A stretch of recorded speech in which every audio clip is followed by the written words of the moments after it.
পীর সাহেব এবং সভাপতি আমি মহোদয়, আপনাদের দুজনের কাছে প্রশ্ন যে আমরা দীর্ঘদিন যাবৎ একটা বিষয় জানি যে জামায়াতে ইসলামী এবং ইসলামী আন্দোলনের ভিতরে একটি মনোমালিন্য একটা সম্পর্ক আমরা দেখে আসছি, সেইখান থেকে কি উত্তরণ হয়ে গেল নাকি আমরা কি যুগপথ পথে চলার পথে, মানে এই জায়গাটা একটু মন্তব্য আপনাদের দুজনের কাছ থেকে আশা করছি। ব্যবধানতা রাজনীতি মাঠে যারা কাজ করে থাকতেই পারে। আমি কিছুদিন আগে এক সাংবাদিক থেকে বলছিলাম যে আমাদের উদ্দেশ্য ঢাকা পৌঁছা, রূপ ভিন্নতা থাকতে পারে, কিন্তু এখানে মূল ব্যাপারটা হলো চিন্তার ব্যবধানতা। আমরা ইসলামী আন্দোলন বাংলাদেশ মনে করি যে বাংলাদেশে 100-এর ভিতরে 92 জনের মতো মুসলমান বসবাস করে। এই দেশের ভিতরে বাস্তবতা হলো ইসলামী নীতি আদর্শটাই এক পর্যায়ে রাষ্ট্রীয় পর্যায়ে বাস্তবায়িত হবে এবং এটাই বাস্তবতা। কিন্তু আমরা আসলে দেখেছি যে অন্যান্য যে স্বার্থান্বেষী মহল রাজনৈতিক, তারা কিন্তু নিজেদের স্বার্থে এবং দলের স্বার্থে অনেকাংশে আমাদেরকে ব্যবহার করছে, আমাদেরকে সিঁড়ি হিসাবে ব্যবহার করে তারা ক্ষমতার মস্তদে বসে ইসলামের পক্ষে তাদের থেকে কোনো ভালো কাজ আমরা লক্ষ্য করি নাই, বা তারা জাতির জন্য পাই নাই, দেশের জন্য পাই।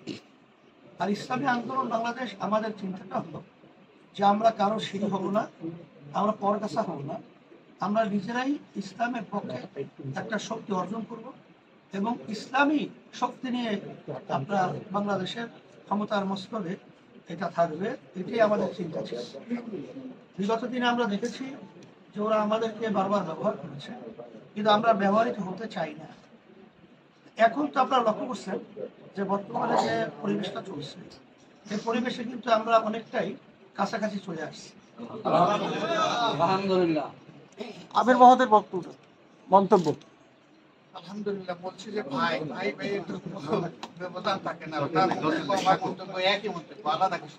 আচ্ছা, আমার একটা প্রশ্ন, দুজনের কাছে একটা প্রশ্ন লাগবে না,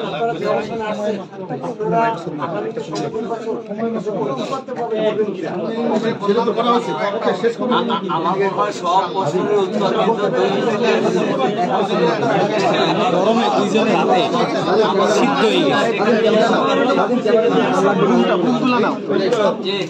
আল্লাহ লাগবে না, আল্লাহ লাগবে না, দরকার নাই।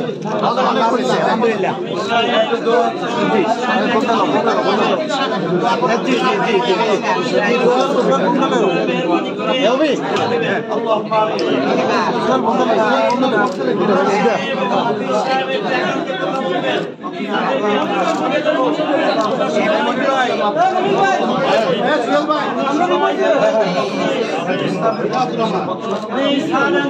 আমাদের কাজ করতে পারি, আল্লাহ আমাদের ভিতরে আপনার মহব্বত, আপনার প্রিয়জনের মহব্বত, আপনি আমাদের দেশের ভিতরে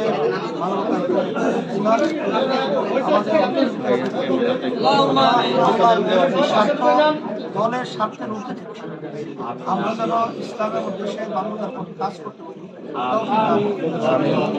আল্লাহ বিশেষ করে আমরা এখানে আমরা যেখানে অসুবিধার মধ্যে আছি, অসুবিধা থেকে আমাদেরকে আপনি হেফাজত করেন, অসুবিধা দূর করেন।